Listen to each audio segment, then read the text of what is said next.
برادر ما سوال کرده است که نبی کریم علیه السلام فرموده که امت ما 73 گروه می شود. غرض حدیث چی است؟ واقعیت است، حدیث صحیح است.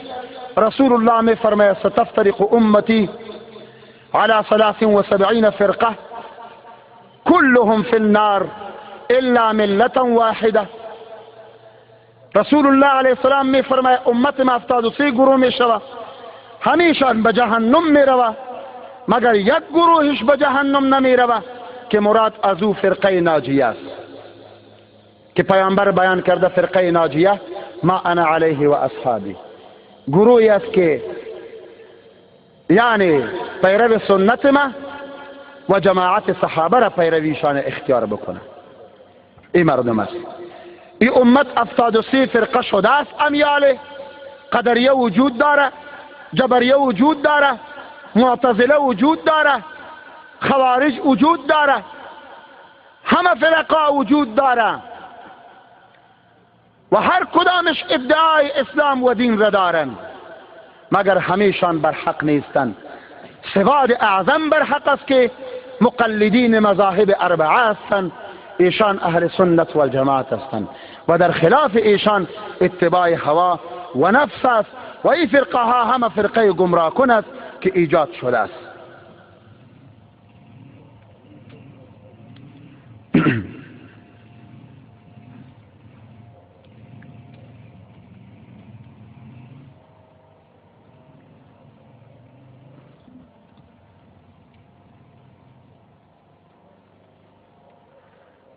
برادر ما سوال کرده که کلمه مرگ به تبلیغی ها گفتن جواز داره یا نداره. یک گپی است که هوایی است، اگر مرگ بگویی چی فایده، اگر نگویی چی فایده. کار درست ای است که یک برادر مسلمان تدیدی که در عقیدهش مخالفت از شریعت است او را از دستش بگیری، برایش قناعت بتی و او را به طرف نیکی بیاری. پیامبر علیه السلام می فرماید من رأى منکم منکرا فلیغیره بیده فإن لم يستطع فبلسانه فإن لم يستطع فبقلبه وذلك ضعف الایمان. وقتی که کار ناروا را دیدین او را اول به دستتان منع کنید که مفوض به سلاطین وقت است. اگر توانایی از این ندارین بر زبان بگوین که کارت ناروا و نامشروع است. اگر ای طاقت ندارین علاقه قلبی را به امرایشان قطع بسازید. پس مرگ گفتن یک کلمه بیهوده است که ما بگوییم مرگ به فلان و مرگ به فلان. مرگ به کفر و مرگ به امریکا و مرگ به روس و مرگ به لیلن و مرگ به بوش، اینا را اگر میگوییم هم از استناد شرعی برایتان ما چیزی آورده نمیتوانیم. این مسائل ذوقی است که انسان در احساسات میآید و یک گپ را میگه. نمایی را میگیم که حرام است، نمایی را میگیم که واجب و فرض است. اگر گفته شود یا نشود کدام معنایی را نداره مگر گروه تبلیغی ها به فکر ما مشکلات عقیدوی را دارند. علمای عربستان در این اواخر کتاب در رد جماعت تبلیغی نوشته کرده. نام کتاب است القول البلیغ فی التحذیر عن جماعت التبلیغ. کتاب بزرگ است. القول البلیغ فی التحذیر عن جماعت التبلیغ. قول بلیغ یعنی گفتن بسیار بلیغ، رسانیده در ترساندن از جماعت تبلیغ که از این جماعت خودداری کنید و بترسید از این جماعت. این کتاب از سعودی چاپ شده و در دسترس ما قرار داره. مشکلاتی که در عقیده از این مردم است اونا مشخص کرده است و در مملکت سعودی عربستان اونجا با جماعت تبلیغی پابندی کامل است که هرگز نمیتوانند ابراز عقیده خود داشته باشند یا تبلیغ داشته باشند یا بستر را در پشت خود بسته بکنند اونجا در کوچه ها بگردند. از این کار در اونجا ممنوع قرار داده شده است. پس به همین اساس معلوم می شود که اینها در عقیده خود مشکلات را دارند. در عقیده خود مشکلات را دارند. ما چند امر بسیار همینطور بارز معرفی میکنم. جماعت تبلیغی از ایجاد خودشان بدون تعیین شرعی 6 نمبر دارند. احکام شرعیه ما 8 است، اینها 6 نمبر دارند. نمبر اولش کلمه طیبه است. در کلمه تقسیم دارند، یک ترجمه و معنای کلمه، دوم مقصد کلمه. ما به نام مقصد کلمه در کتابهای دینی عنوان نداریم. اینا مقصد کلمه را بیان میکنند، یعنی یقین کردن از خدا و یقین نکردن از بنده، یعنی هر چیز را خدا میکند و بنده هیچ چیزی را نمیتواند. اولین ایجاد این حرف به همی ترتیب بود که ما بیان کردم. علما سر از یا تهاجم آوردن، عده به اینها کتابها نوشتن و تثبیت کردن که اینها عقاید جبریه را دارد. چرا که یک خلق اشیاء و یک فعل اشیاء، کسب اشیاء. خالق خداوند متعال است، خداوند هیچ چیزی را نمیکنه. علما نشسته است. کردن و نکردن تعلق به کسب و به فعل داره. خلق پیدا نمودن اختصاص به خدا داره، یعنی هیچ کس خالق نیست. کسب و فعل کردن به اختیار خود بنده خودش انجام داده میتواند.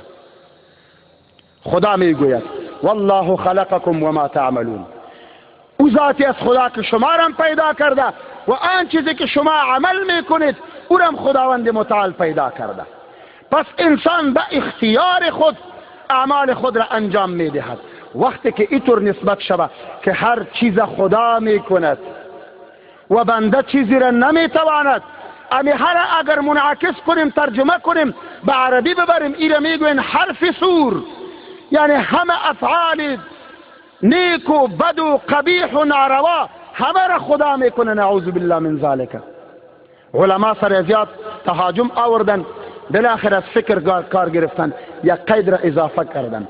در اواخر میگوین هر چیز به اراده خدا میشود. در این گپ شک نیست که هر چیز به اراده خدا میشود، مگر بعضم مشکل دینی داره. گپا بسیار دقیق است، چون آل به عقاید میپیچیم خیلی دقیق باشید. ما از روی سند گپ میزنیم. آل میگوین که هر چیز به اراده خدا میشود. اگر در این امر مراد تبلیغی ها نفی اراده از مخلوق باشه، این عقیده خلاف قرآن است. خدا اراده داره، بندم اراده داره، حتی مخلوقات دیگر بیجان هم اراده داره. خدا از برای یک دیوار در قرآن اراده را ثابت کرده. سوره کهف میگوید فاراد ان ینقض فاقامه. دیوار اراده یفتیده نکرده بود. پس معلوم می شود که از نصوص قرآن ثابت است که بنده اراده داره. تحقیق کتب عقاید به این طور است. اراده خدا قدیم است، اراده بنده حادث است. در خلقت اشیاء اراده خدا مقدم است، در وجود افعال و اجساد اراده بنده مقدم است. نشأ اراده بنده از اراده خداوند متعال شده است. وقتی که در تحقیق اراده برویم، عقول علمای اعلام در حیرت می رود. چی جای او انسانی که فقط از بستر دیگر چیزی را یاد نداره. نشأ اراده بنده از اراده خدا می شود. در وجود خلقت اشیاء اراده خدا مقدم است و در وجود فعل و کسب اراده بنده مقدم است. یعنی اراده خدا بر سر انسان جبر نمی کنه بر سرش بکنم. وقتی که من اراده کردم می وردارم گوشی را، در ورداشتن گوشی اراده مبنده به اراده خداوند متعال مقدم است. اگر من اراده نکنم اراده خدا جابر نیست، سر ما گوشی را نمی ورداره. انشاءالله فهماندم چقدر یک مسئله باریک است. کدام تبلیغی از این مسئله خبر داره؟ این تحقیقات در روشنی آیات قرآن است. خدا میگوید فمن شاء فلیؤمن و من شاء فلیکفر. کسی که اراده داره که ایمان بیاره به اختیار خود ایمان بیاره، و اگر کسی اراده داره که کافر میشود به اختیار خود کفر اختیار میکنه. اگر اراده خدا کارگر می بود، باید اراده خدا فقط در امور خیر وجود می داشت، نه در شر. در مزار بودیم، جناب مولانا صاحبم تشریف داشت. یکی از کسانی که 1.5 سال در راه تبلیغ رفته پیش روی من نشست. سوال کردم که آیا بنده در وجود فعل خود اراده داره یا نداره؟ گفت نه نداره. با سوال کردم که آیا کارهای نیک به اراده خدا می شود یا کارهای بد؟ با ما گفت که در کارهای بد اراده خدا نیست، در کارهای نیک است. نعوذ بالله من ذلک. با وصفی که عقیده مایی است که اراده خداوند متعال در کارهای نیک و بد هر دو شامل است، مگر عذاب متردد بر کسب فعل است، بر فعل ما هست که او را اکتساب میکنیم. شرح عقاید میگوید وللعباد افعال اختیاریه، صفحه 64. وللعباد افعال اختیاریه یصابون بها ان كانت طاعه ويعاقبون عليها ان كانت معصیه لا كما زعمت الجبریه. برای انسانها کسبهای اختیاری قرار دارد. انسانها کارها را به اختیار خودشان میکنه. اگر کار نیک بکنه خدا برش پاداش میته، اگر کار بد میکنه خدا برش عذاب میته. چنان نیست که عقیده و زعم جبریه است. جبریه یک گروه فاسد است که اونا عقیده داره که هر چیز خدا میکنه و بنده چیزی را کرده نمیتواند. رسول الله میفرماید صنفان من امتی لیس لهما فی الاسلام نصیب، القدریه والمرجئه. دو گروه از امت ما است که در ایمان نصیب ندارند، در ایمان نصیب ندارند. یکی قدریه است، دوم جبریه، مرجئه جبریه است.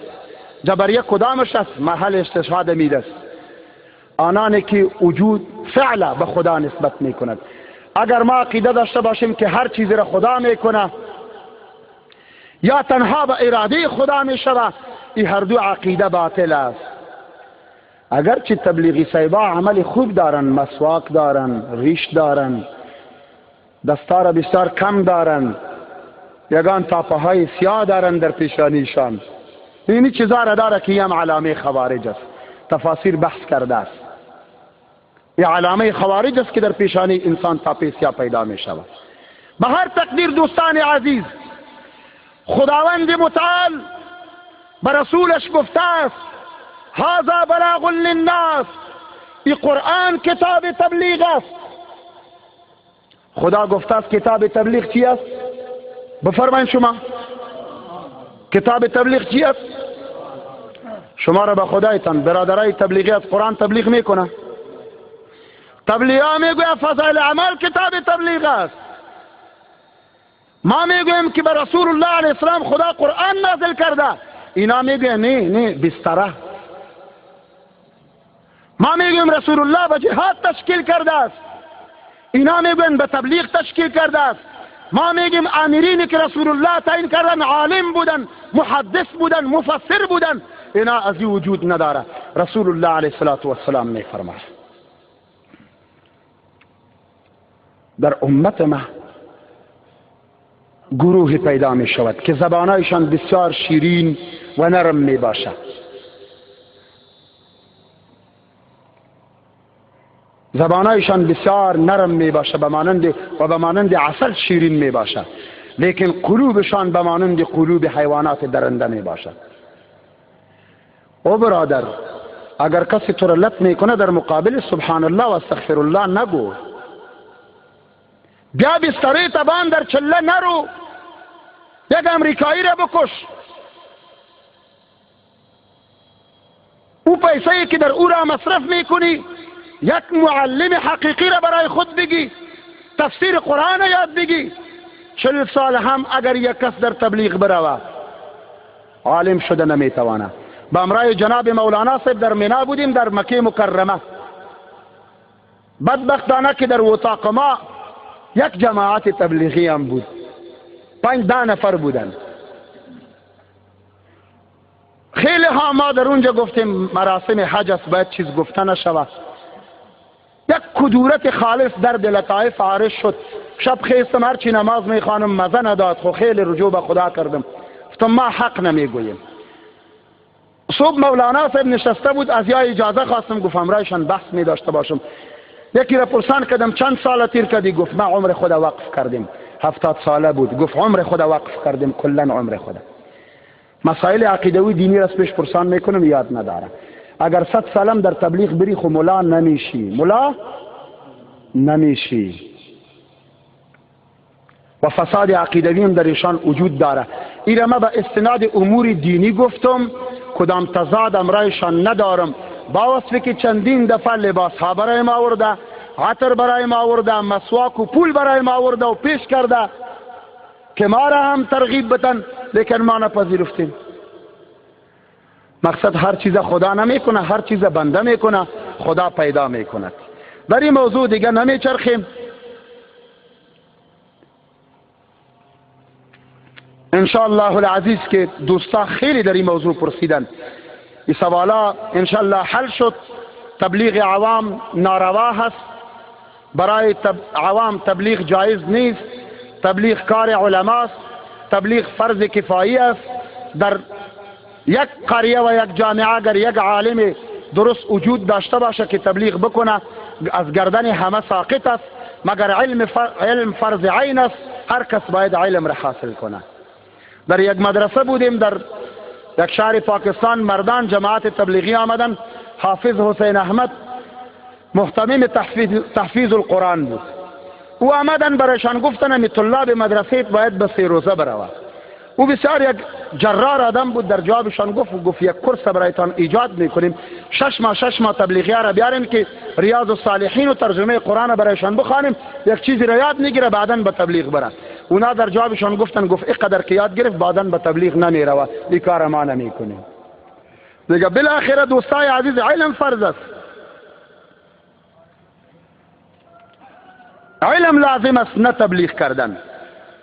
دوست به زبان عربی نوشته که سؤال کرده من الماء الذي خرج من البير وكتب عليه كلمة الطيبة بقدرة ذو الجلال والناس يزورون البير ويطلبون البركة من الماء وقال البعض أن زيارته وطلب البركة عنه شرك نعوذ بالله من ذلك. سوال کرده است که در کدام جای چاه ایجاد شده است، در او مشاهده شده است کلمه طیبه.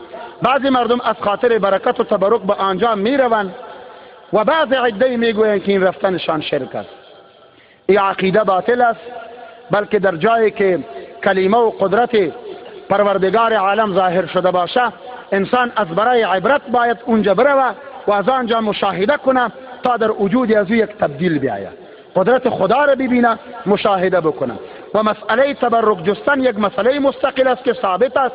تبرک به آثار صلحات، تبرک بر قرآن، تبرک بر امور دینی، تبرک بر کلمه طیبه، به همه امور جایز بوده، در شک و شبهه نیست. عقیده صحابه به تبرک راسخ بوده، از تابعین به تبرک راسخ بوده. امام شافعی با جلالت قدرش میگوید انی لا تبرک بقبر ابی حنیفه، ما تبرک میجویم به قبر ابو حنیفه. آیا قبر ابو حنیفه خیلی معظم است یا کلمه طیبه؟ امام شافعی با جلالت شان است، محدث عظیم است و نعوذ بالله مشرک نبود. تبرک جستن ناروا نیست، این گپ غلط است. در مدینه منوره رفتیم، در باغ سلمان فارسی. وقتی که داخل میشیم یک طرف تابلو زده، نوشته کرده بود که نقل الاشجار و التراب من هذا المکان شرک. بردن از اونجا مردم از درختها یگان چوباره میگیره و اونجا خاک شفا هست. مدینه کلش خاک شفا است، خاک از برای شفا میارن. اونا نوشته کرده که از اینجا بردن. این عقاید و گفتارهایی است که از خارج سر ما تحمیل می شود. ببینین دوستا، این مزخرفات عملی مودهای روز، تایتانیک و ترنام، جوانان میشناسین می؟ تایتانیک و ترنام. ما در ثقافت افغانی خود، فرهنگ اصیل خود، از این نامها سابقه نداریم در تاریخ افغانستان. این نامها و اعمال هست که از خارج در جوانان ما تحمیل می شود. بمانند ازی امی شرک و بدعت از خارج در وطن ما تحمیل می شود و عقاید ما را به طرف دیگران می برد. کرامات اولیاء الله از نص قرآنی و حدیث نبوی اثبات دارد یا ندارد؟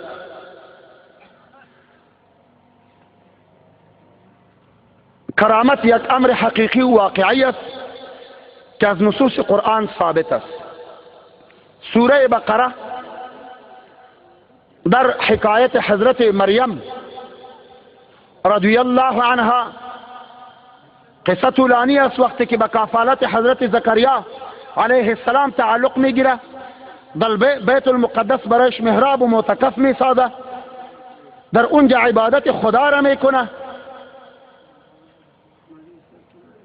خداوند متعال حکایت کرده است: كلما دخل عليها زكريا المحراب وجد عندها رزقا. هر آینه که حضرت زکریا علیه السلام در محراب حضرت مریم داخل می شد، در پیش مریم روزی ها و میوه های مختلف، رزق های مختلف نهاده می بود. یعنی میوه تابستان در زمستان و میوه تابستانی در زمستان و زمستانی در تابستان به پیش از او موجود می بود. حضرت زکریا تعجب می کنه: یا مریم انا لک هذا، ای از کدام جای، از کدام طرف می آید؟ او در جواب می گه من عند الله، از جانب خداوند متعال می آید. نص قاطع قرآنی است. این کرامت یک زن که ولی است، پیامبر نیست، چرا در زن پیامبر نداریم؟ این از جمله اولیاء الله، خداوند برش کرامت داده است که رزق هوایی برایش می آید، رزق هوایی برایش می آید و او را نوش جان می کند. حدیث بخاری است: رسول الله علیه السلام یک جماعت را به طرف مکه مکرمه قبل از فتح مکه می فرستد که زید بن ثابت، زید بن دفنته، حضرت خبیب رضی الله عنه مبارک در امین جماعت بودن. بالاخره کفار میاره، برشان تهاجم میاره. ابو عاصم، حضرت عاصم رضی الله عنه مبارک هم است، او را بر شهادت میرسانه در سر یک کوه. این صحابی جلیل القدر از جمله آنانی هستند که در مکه مکرمه چند تن از کفار را قبلا مردار نموده است. یک زن در مکه است، او نظر مانده است اگر کلی حضرت عاصم کس به ما بیاره، در کلی از او شراب می نوشم، 100 شتر برایش می دهیم. وقتی که اهل مکه خبر شدن که حضرت عاصم را شهید کردن و در سر کوه قرار داره، رفتن که کلی از او را ببرن و 100 شتر را به دست بیارن. خداوند متعال زنبور می فرسته. این کرامت حضرت عاصم است و مقابله دشمنش می کنه. هیچ کس نمی توانه که جسدی از او را بیاره. حضرت خبیب رضی الله عنه را در همین حدیث در بخاری ثابت است، گرفتن زنده بردن، بالاخره به دار کشیدن. 40 شبانه روز در گرمی مکه به دار آویزان بود. رسول الله علیه السلام از مدینه منوره حضرت زبیر ابن عوام با یک صحابی دیگر میفرسته که او را پایین بکنه. شب در مکه رسید که خبیب سردار است، کفار در گردیدار خواب هستند که کسی نبره. حضرت زبیر بالا می شود، حضرت خبیب را پایان می سازه و به اسب خود در پیش روی خود می گیره، به طرف مکه اسپار می شوند. کفار بیدار می شود که حضرت خبیب نیست، به طرف مکه پشتشان می رود. در ساحه حضرت زبیر ابن عوام گیر می کنند. تبلیغ کا نظامی کام نام کتاب است. در او کتاب می نگارد که مثال تبلیغ ما مثال کشتی نوح علیه السلام است. هر کس که در این راه رفت او نجات می یابد و هر کس که در این کشتی نامد او از جمله کنعانیان می باشد که اونها نعوذ بالله من ذلک کافر بودن. یعنی کس که در تبلیغ رفت مسلمان است و کس که نرفت مسلمان نیست. این عقیده فاسد است، غیر درست است. بدون کسی را کافر خواندن خود کفر لازم میکنه. رسول الله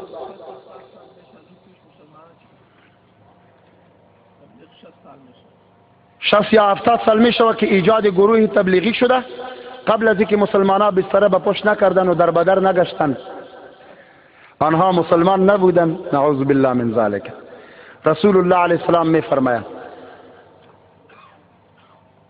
لا يرمي رجلا بالفسوق ولا يرميه بالكفر الا ارتدت عليه ان لم يكن صاحبه كذلك. هیچ انسان به دیگر انسان نسبت فسق و کفر نمی کنه. اگر کرد یا او کافر و فاسق می باشه، اگر نمی باشه خود فاسق و کافر می شود. نعوذ بالله من ذلك. وقتی کسی را کافر میگویی باید کفر از او را ثابت کنی، بعد از اثبات کفر بگویی. اگر کفر ثابت نشود کافر گفته نمیتوانی. سوال دیگر زیارت القبور و وسیله گرفتن چی هست؟ زیارت رفتن رسول الله علیه السلام در ابتدا از زیارت رفتن منع قرار داده بود، چرا که مردم به پرستش قبرها عادت بودند. بعد از اینکه مسلمانان به امر اسلام خو گرفتن، عادت شدن، پیامبر علیه السلام اعلان عامه کرده، فرموده است که کنت نهیتکم عن زیارت القبور الا فزوروها، من شما را منع میکردم از زیارت رفتن به قبرها، بعد از شما همه تان به زیارت ها بروین، به قبور بروین. پس به زیارت رفتن از حدیث صحیح رسول الله علیه السلام ثابت است. به زیارت ما می رویم از برای عبرت پند گرفتن. علامه قرطبی رحمه الله در تذکره که در شرح امور موتا و امور آخره نوشته است، مسئله زیارت رفتن را تحقیق کرده است که زیارت رفتن جایز است. اگر کس در زیارت می رود افعال نامشروع انجام می دهد، در مسئله کارگر نیست، فعل خود کس نارواست.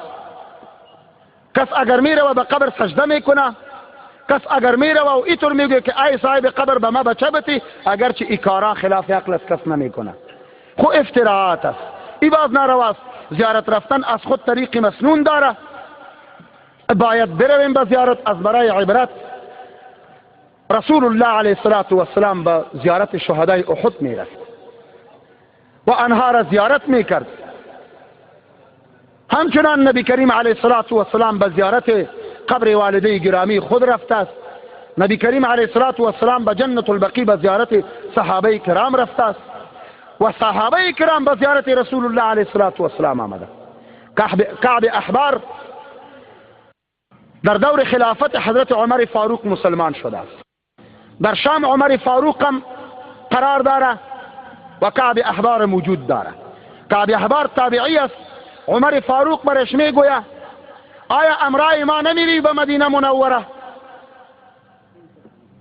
فنزور قبر النبی صلی الله علیه وسلم و نتمتع به، که زیارت قبر پیامبر را بکنیم و فایده ها حاصل کنیم به قبر رسول الله علیه السلام.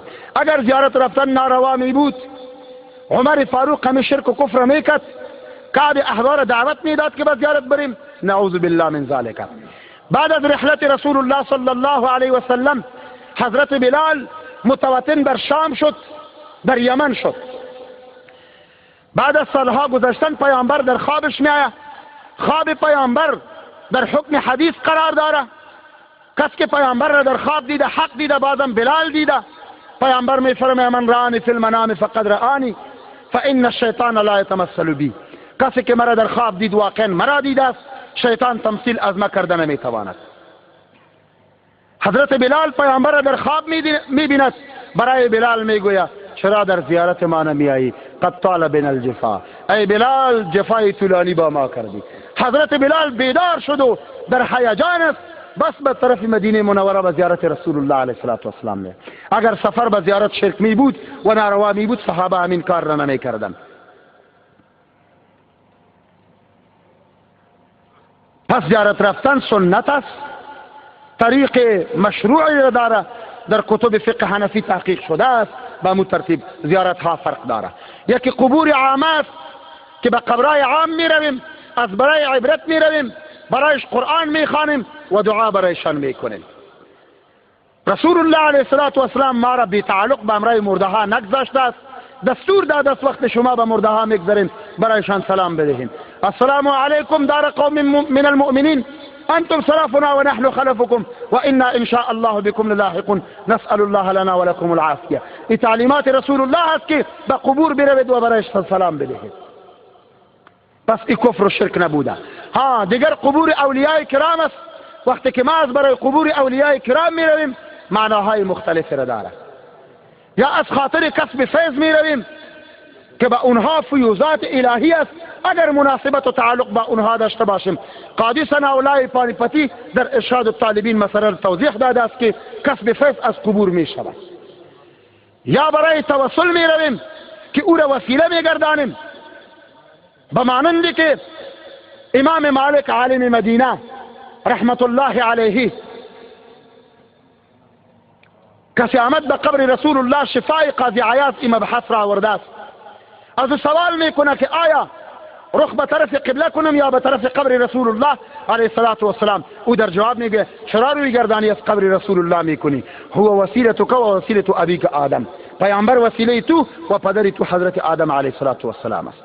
از این دانسته میشود که وسیله به انبیا جستن، بعد از رحلتش به اولیا جستن جایز است. دلایل بیشتر وجود داره، وقت کم است. طلب العلم فریضه کدام علم است؟ امام ابو طالب مکی رحمه الله کتاب نوشته به نام علم القلوب. ابدا قول را تشریح حدیث نقل کرده، هر فن از برای خود گفته است که مراد، بعضی گفتن که مراد از علم حلال و حرام یعنی علم فقه است، عده گفتن که مراد از علم معاملات است، او هم فرض عین است، عده گفتن که مراد از علم معامله قلبی است، این هم فرض عین است. بالاخره این قول جامع است که رسول الله فرموده طلب العلم فریضه. علم در زیر خود شاخه های مختلف داره، هر علم که مهم است و ضرورت و از جمله ضروریات دینی انسان است، کسب از او فرض عین است، مشکل نداره. نوم العالم افضل من عبادت الجاهل. کدام عالم است؟ او عالمی است که شبانه روز در خدمت دینی مصروف باشه، او عالمی است که روحا و قلبا جسما تعلق با خدا داشته باشه، وارث رسول الله علیه السلام باشه که در خوابش هم غفلت برایش طاری نمی شود. اگر یک ملا قلبش غافل از خدا باشه و بخوابه، باز بگوییم که خوابش از عبادت بهتر است، این کدام معنا نداره. خواب است و عبادت، خواب که سراسر تعطیل حواس است، چگونه با عبادت برابر شده میتواند؟ او عالم مراد است چنان که پیامبر میگوید تنام عینای ولا ینام قلبی، چشم ما میخوابه لیکن دل من نمیخوابه، دل ما ذکر خدا را میکنه. او عالمی که میخوابه لیکن در خوابم از خدا غافل نمیشوه، با خدای خود تعلق داره، راستی هم که از عبادت جاهل کرده، باز نومی از او بهتر است.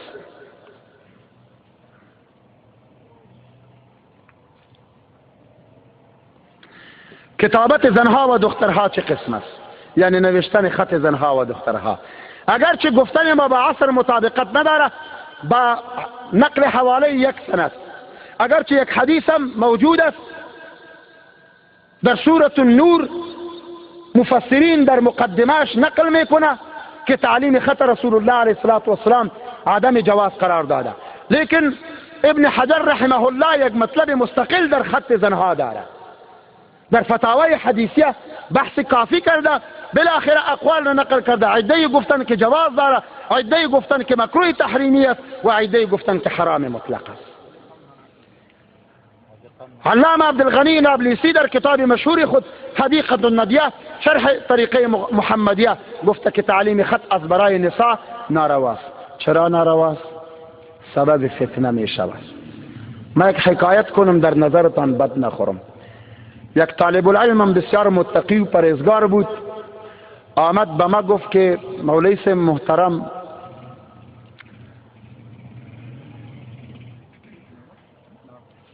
ما از پیش یک دختر بسیار به تکلیف هستم، خط برایم روان میکنه. او وقت همی تلفونه و گوشی ها نبود، خط کشید به من نشان داد که یک خط طولانی را یک دختر برایش روان کرده و برایش گفته است که یک جایش همی بود که گلی که از بوته کنده شود پس شانده نمی شود. قلب ما پشت تو کنده شده است. اگر همی خط را یاد نمی داشت از کجا نوشته می کرد؟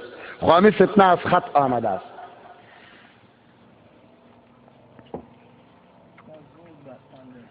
بالاخره تعلیم خط نواقص امروز دوران مسیج تلفن است.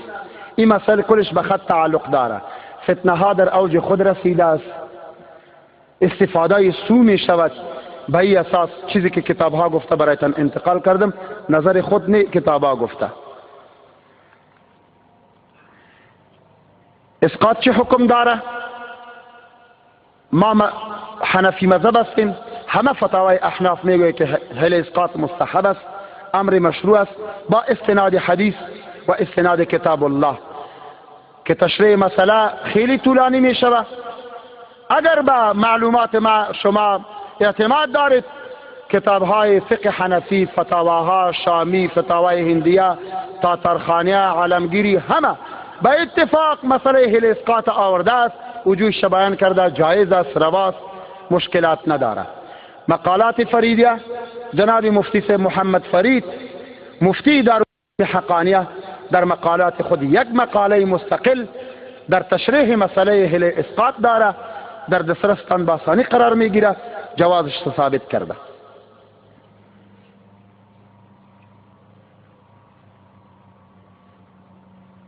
دستها در قیام در کجا باشند؟ احادیث مختلف وجود داره. حضرت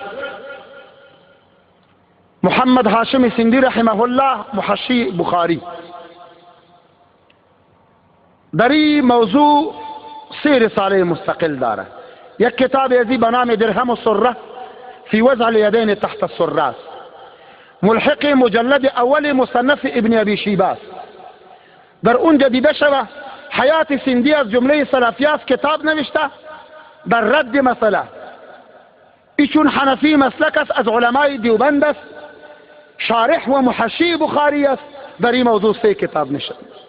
به دلایل قاطع ثابت کرده است که وضع الیدین تحت السره موافق فعل آخری رسول الله علیه السلام است و در وضع یدین مشابهت به امرای یهود و نصارا است که در کلیساهای خود میکنند، اونا هم بر صدر دستای خود احترام و تعظیم میمانند. به دلایل عقلی و نقلی نقل کرده و ثابت کرده است. معارف السنن علامه امام نیموی رحمه الله در مسئله باب نگاشته است. 2 حدیث صحیح رسول الله علیه السلام را تثبیت کرده است که وضع یدین حکم بهترش همی است که زیر ناف مانده شود. اگرچه در فوق صدر هم حدیث داریم مگر سندش ضعیف است، در فوق السرم داریم سندش ضعیف است، در ارسال به مانند که شیعه ها داره در این ابواب داریم حدیثش ضعیف است. هرچه مسئله وضع الیدین تحت السره است 2 حدیث قوی یافته می شود که متنن و سندن قوی حدیث است، علما تحقیق کرده ای بهترتر است. مذهب ابو حنیفه بنا بر وضع یدین تحت السره است، باید زیر مانده شود. زیارت رفتن زنان جایز است یا خیر؟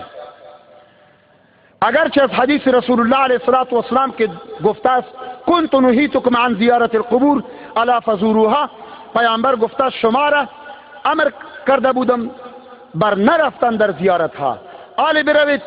علما میگوید که این شامل از برای نساء و رجال هر دو است. حضرت عایشه صدیقه رضی الله عنها مبارکه به زیارت رسول الله علیه السلام بدون حجاب می روه. بعد از که ابوبکر صدیق دفن می شود بدون حجاب داخل زیارت می شود می روه. وقتی که عمر فاروق دفن می شود به زیارت می روه حجاب می کنه. کس پرسان می کنه چرا؟ میگه حیا من عمر، از حضرت عمر حیای می حجاب می کنم. از این معلوم می شود که زنها به زیارت بروند. از صدر اسلام تا به امروز به زیارت رسول الله علیه السلام قافله زنهایی که به حج می روند و در مدینه طیبه می روند در وقتهای مختلف به زیارت رسول الله علیه السلام می روند. اما زنهایی که به طور امروزی در زیارت می روند که در زیارت جشن و میله می گیرند حرام قطعی است. زنهایی که در زیارت می روند سنگار می کنند آرایش می کنند حرام قطعی است. حاشیه تحتوی علی مراقی الفلاح بحث کامل داره. از امام ابی یوسف پرسان شد زنهایی که امروز به زیارت می روند جواز داره یعنی؟ او در جواب گفت که از جواز پرسان نکو، از مقدار لعنت پرسان کو که چقدر لعنت به می باره. زنی که بدون اجازه شوهر می برایه، زنی که سنگار خود به زیارت می گیره، زنی که در اونجا صرف از برای مرادات غیر جایز می روه به این گپا می روه، البته باز برایشان نامشروع و ناجایز است. فهماندم انشالله؟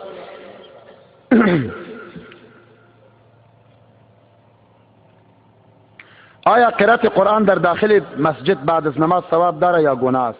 قرآن از خاطر قرائت و خواندن است.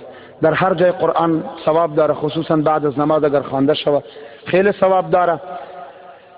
بعد از نماز صبح رسول الله صلی الله علیه و در حدیث فرموده است کسی که سوره یاسین را بخوانه به اندازه 12 ختم قرآن ثواب داره. در حدیث رسول الله ثابت است. پیامبر فرموده کسی که بعد از نماز مغرب سوره واقعه را بخوانه خداوند متعال دینش خلاص میکنه، از قرضداری نجات مییابه، غنی میشود. رسول الله میفرماید ترغیب میده بعد از نماز مغرب، بعد از نماز صبح. رسول الله علیه السلام میفرماید که بعد از نماز خفتن کس سوره ملک میخوانه، هی المنجیه و هی المانعه، سوره ملک نجات میدهد از عذاب قبر، منع میکنه عذاب قبر. پیامبر ترغیب میده. مفتی اعظم محمد رسول الله میگوید جایز. بعضی خوب نفهمیدم که هر فکر شما گوش میگیرید. محمد رسول الله صلی الله علیه و سلم، رسول الله میفرماید بعد از نماز تلاوت خواندن جایز است. حدیث پیامبر است به هر حرف قرآن دانی کی است، نگفته که بعد از نماز نخوانین. هر وقتی که خواندی دانی که به هر حرف قرآن است. این عقیده غیر درست است، تحریف دین است، خیانت به امر دین رسول الله و حدیث رسول الله صلی الله علیه و سلم است. آیا عاقب هر مولای بد عقیده و بد عمل نماز خواندن و او را امام گرفتن چطور است؟ فتاوای دارالعلوم دیوبند همین مسئله را داره. ما همیشه میگیم که من عقل دارم. فتاوای دارالعلوم دیوبند می نگاره کسی سوال کرده که در یک قریه یک امام اصرف الیدین میکنه، آمین بالجهر میگوید، قرائت خلف الامام تعلیم میکنه، آیا پشتی از این نماز خواندن جایز است یا غیر جایز؟ او در جواب میگوید اگرچه این مسائل در دین در بعض احادیث آمده است، آمین بالجهر و قرائت و رفع الیدین، مگر امروز علامه آنانی هستند که توهین ائمه دین را میکنه. پشت همچون امام نماز خواندن ناجایز و حرام است. فتاوای دارالعلوم دیوبند 4 جای این مسئله، 5 جای این مسئله داره در علوم دیوبند. برش گفته است که او انسانی که عقیده درست به ائمه نداره غیر مقلد است، به حیث امام تعیین کردن گفته غیر درست است، نارواست، جایز نیست. وقتی که او عقیده درست نداره پشت از اون نماز خواندن غیر درست است. بس خصوصا اگر وهابی باشه از جمله خوارج است. المهند علی المفند، عقاید علماء دیوبند، علامه خلیل احمد سارنپوری رحمه الله در تشریح امی عقیده که عقیده ما علماء دیوبند در مسائل درباره اتباع محمد بن عبدالوهاب نجدی، اونا میگوه ما فتوا میدهیم آن چیزی که ابن عابدین شامی فتوا داده. ابن عابدین شامی در فتاوای شامی در مجلد سوم در صفحه 339 در باب البغات، عقیب باب البغات، در صفحه 339 فتاوای شامی مجلد سوم میگوید که اتباع محمد بن عبدالوهاب نجدی از جمله خوارج هستند، غلبه بر حرمین حاصل کردن، قتل علماء اهل سنت از جایز میدانند، مالش غنیمت میدانند. پشت از این وقتی که خوارج شد نماز خواندن پشتش غیر جایز است. عقیده مولا که درست نباشه نماز پشت نفر بدعمل فاسق می باشه. پشت فاسق اگر یک نماز کیف متفق برابر شد، یک نماز صلو خلف کل بر و فاجر، با می استناد یک نماز خوانده میتانی، مگر به حیث امام فاسق را گرفتن کار نامطلوب و نارواست، این را باید نشود. بوسیدن دست و پا جایز است، یعنی در حدیث رسول الله ثابت است. حدیث مشکات است، 2 تن از صحابه رسول الله از غزوه آمد، در حالت ترس هستند که پیامبر غصه نکنه. وقتی که رسول الله را دیدن میگوید یا رسول الله نحن الفرارون، ما از جمله آنانی هستیم که فرار از غزوه کردیم. پیامبر برش گفت لا بل انتم کرارون، بلکه شما از جمله آنانی هستیم که بار بار به جهاد میروند دست و پای پیامبر را بوسه میکنند علیه السلام. این کار ناروا نبوده. امام بخاری در ادب 11 روایت در حدیث داره میگویند جایز است. امام ترمذی باب داره، باب تقبیل الید، در حدیث باب وضع شده است. پس بوسیدن دست و پا پدر و مادر، عالم، سلطان عادل، عالم، مؤمن کامل، فتاواهای احناف نوشته کرده که مستحب است و جایز است. حضرت عثمان بن مظعون رضی الله عنه را رسول الله علیه السلام بعد الوفاتش بوسه کرده است. ابو بکر صدیق رسول الله علیه السلام را بعد از رحلتش بوسه داده است. رسول الله پسر خود را حضرت ابراهیم را بوسه داده است.